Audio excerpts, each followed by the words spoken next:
International trade policy is a policy related to cross-border trade.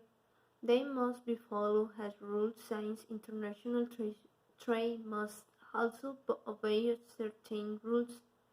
Questions may arise about trade, types of trade, labels, its policies, obstacles, promotions, and business practice. A government defines an international trade policy, which includes the measures it will take to protect the well-being of its citizens and businesses. The free trade policy promotes trade between certain countries. Some of the most important measures governments take are free trade policies or tariffs.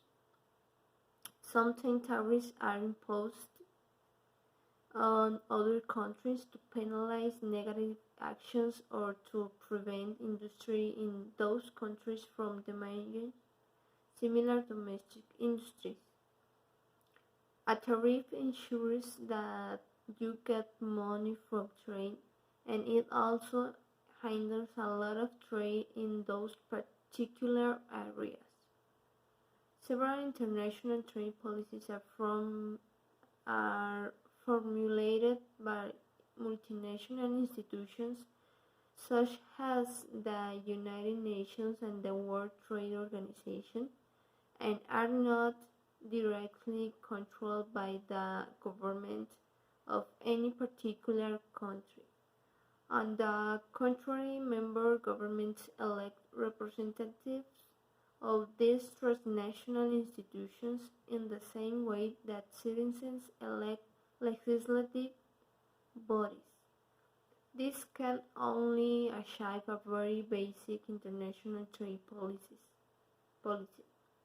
International trade policy collectively describe international laws and multilateral trade agreements that govern the sale of goods between different countries.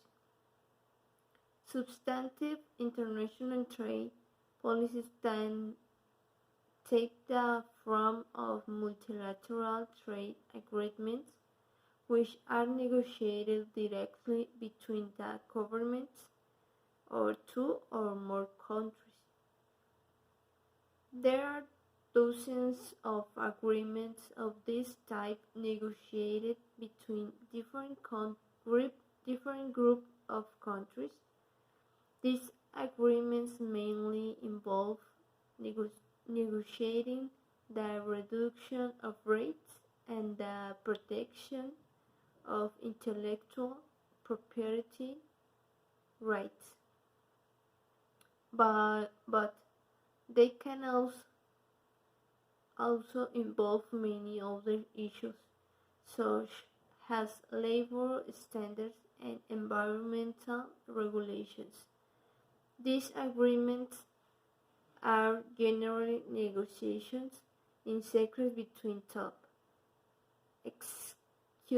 executives of the member state governments and are almost never approved under the supervisions of their respective legislatures of citizens.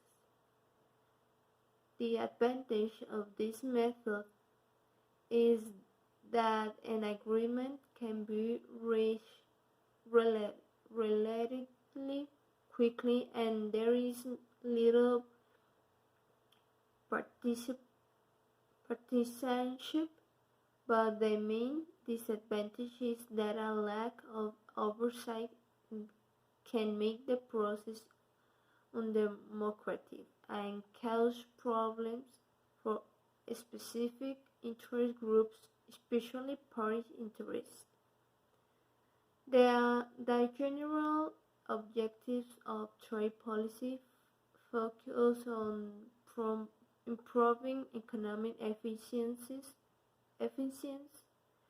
and competitiveness, export drive growth, reduce protection, establish a more export-oriented trading system, expanding export opportunity to enter the market, and strengthen global integration.